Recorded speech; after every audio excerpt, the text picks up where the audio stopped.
And now we have a very simplified format compared to previous years. 72 holes, lowest score, it's stroke play.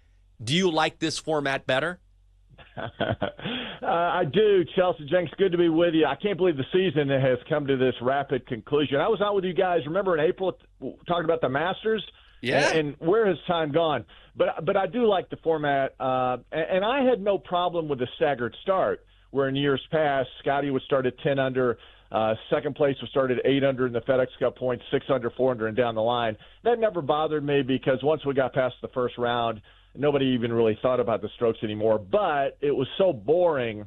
If you watched last year, it was just the last 9 holes was just Scottie playing virtually by himself. So something needed to change, and now we have just 30 guys going after the FedEx Cup, which now pays $10 million as opposed to what was $25 million, because when they changed the format at the end of the regular season, the guy who was number one, which was Scottie, he got that little $15 million bonus before the playoffs began. So the good news continues for the number one player in the world, needless to say.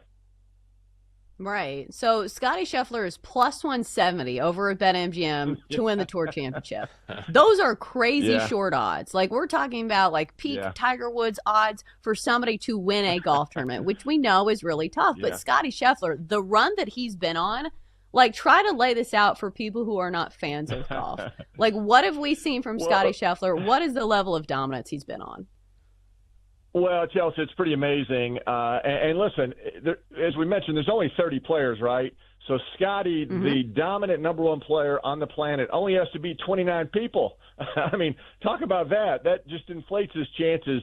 But here's the deal, and for your listeners, over the last 20 years, strokes gained is the statistical category that's talked a lot in golf circles, and the players keep up with that. And what that basically means, strokes gained, you take driving, iron play, short game, in the case of Scottie Scheffler, wedge play, which is incredible, putting. You add it all up, how you're doing every hole, every shot against the field every week.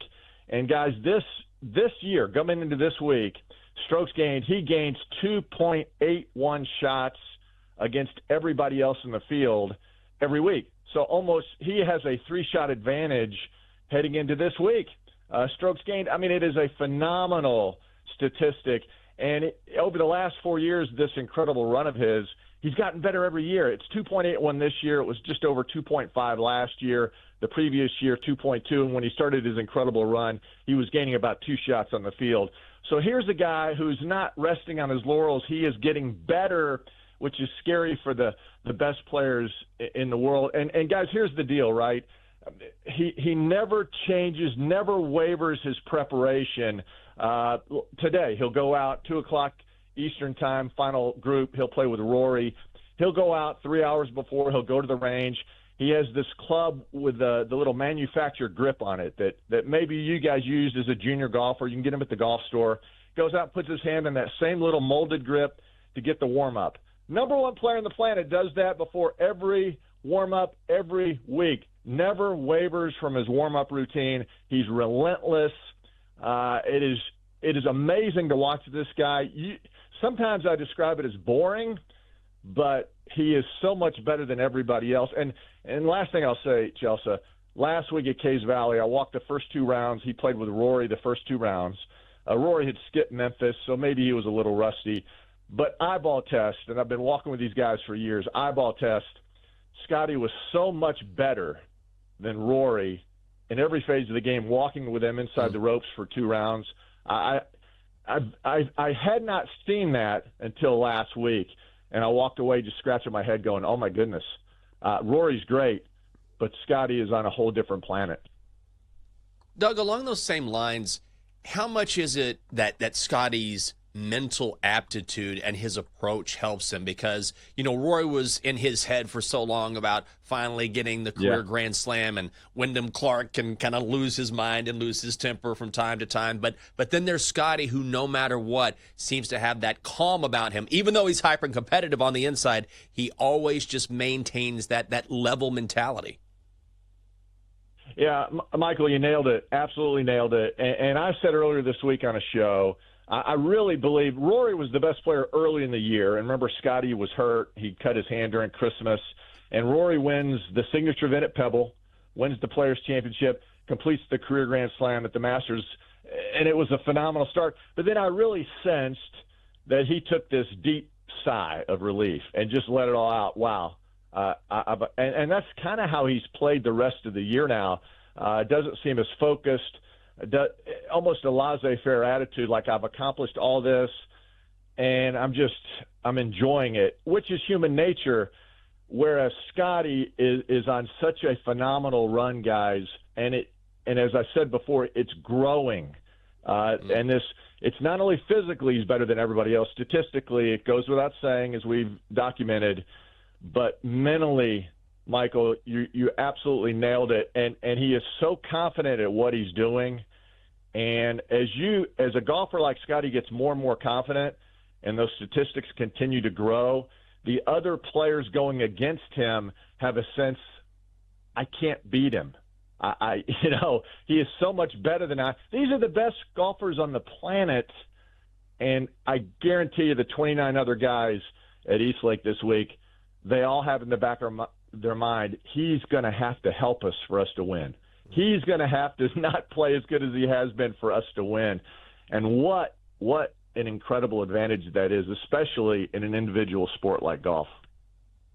Right. And it's crazy to me now that BetMGM is offering the market of winner without Scottie Scheffler, because it feels like Scottie Scheffler is that dominant. So if you want to take him out of the field, you can. So let's talk about the other guys. And usually if we're handicapping any tournament, I like to know who are the horses for the courses, whose skill set kind of plays well on this course. So somebody who comes to mind, obviously Victor Hovland, he's won at this course before. But what are the guys in your mind that profile well for Eastlake?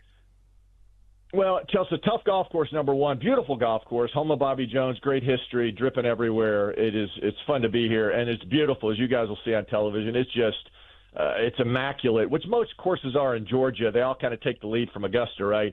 But it looks phenomenal, but it's hard. Par 70, the par threes are the toughest par threes. These guys play anywhere on the PGA Tour. Greens are just so incredibly hard and fast, and it's hot. Listen, I live in the South, and it's hot and humid. So I think that's a test for these guys as well. So, but Scottie's the guy, right? I mean, he's the lead horse. He's Secretariat. Can anybody beat him? I don't know. I don't think so. But the guys I like, and Tommy Fleetwood, here we go again. I know you guys are thinking, Tommy Fleetwood, he's never won, plus 1,000, at least that's the latest number I had. He's been the best driver of the golf ball in the playoffs. He's hit more fairways than anybody else, and that's a key at Eastlake. The rough is really tough. Overall scoring average for the year, Chelsea, Scottie 1, Rory 2, Tommy Fleetwood 3. So he's had a really good year. And I think the fact that, again, you only have 30 players, and I think that increases the chances of a player like Tommy Fleetwood to maybe break in the winner's circle for the first time. He's playing his best golf of the season, Tommy Fleetwood, arguably the best he's played in maybe 4 or 5 years as we head into the Ryder Cup later. So I like Fleetwood. And then if you're looking for really, really good odds, Ben Griffin's, who's had a phenomenal year, and I think he'll be picked next week for the Ryder Cup team. Maverick McNeely is one of those guys that may be considered. They're both at plus 4,000. McNeely coming in playing great. His best golf of the season, top 10 last week. Ben Griffin has won a couple of times this year, guys, and had that crazy deal last year where he said he overdosed on creatine last week, which was like the most ridiculous story I've ever heard. But I like McNeely. I like Griffin. And Harris English, he's an auto pick already in the Ryder Cup team. He's already made it, guys. Don't forget about Harris, a Georgia guy who's played here a whole bunch, plus 4,500. So those are my guys, other than Scottie. And you're right, Chelsea, it's kind of boring, right? I mean, he's so far ahead of everybody else. But I like Fleetwood, I like McNeely, I like Griffin, and I like Harris English. Those are guys.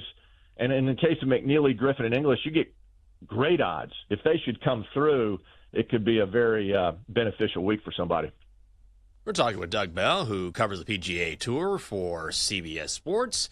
Doug, you mentioned Eastlake. For those of us who can't be there, what sort of challenge does this course present? Well, Jenks, first off, listen, I'm a golf guy, right? And Bobby Jones grew up here. There's a little road just on the other side of the second green, and there's a house right there. That's where he grew up as a kid. I'm sure the house has been changed over the years, but every time I go by, I'm like, oh, my goodness, that's where Bobby Jones grew up. And to the right of the tee at number 2, the par 3, is this big rock with a plaque on it that says this is where Bobby Jones recorded his first ever hole-in-one with a hickory-shafted 4-iron from over 200 yards. And every time I see that, I'm like, that is really cool, by the way. But the golf course is hard. The rough is major championship rough, no exaggeration. You miss the rough, and you could be headed to some big numbers. You'll see some doubles and triple bogeys this week from the final 30 guys just because they're going to drive it and not have a shot out of that rough. But the course, the fairways or the Zoysia fairways, guys, where if you land in the fairway, which you hope to do, and Scottie does that better than anybody else, even though Fleetwood has done it better in the playoffs, it just sets up like it's on a tee. And that's why these players love it so much. Zoysia tees, Zoysia fairways. So if you land in the short grass, you get this perfect lie. And then the greens are really bouncy, really bouncy. I was out there walking, and you just walk on them going, wow, these things are like concrete. So it'll be challenged. Par 70, so you only have 2 par 5s, so the scores will not be ridiculously low. It's tough anyway, but with only 2 par 5s, you really can't take advantage. And I'll emphasize again, the par 3s are just – number 9 is this uphill par 3. It used to be 18, and they flipped it a few years ago because it was a terrible finishing hole. There was no excitement because there's no birdies. But it's uphill about 235 yards. You can't see except the top of the flagstick. And even for the great players,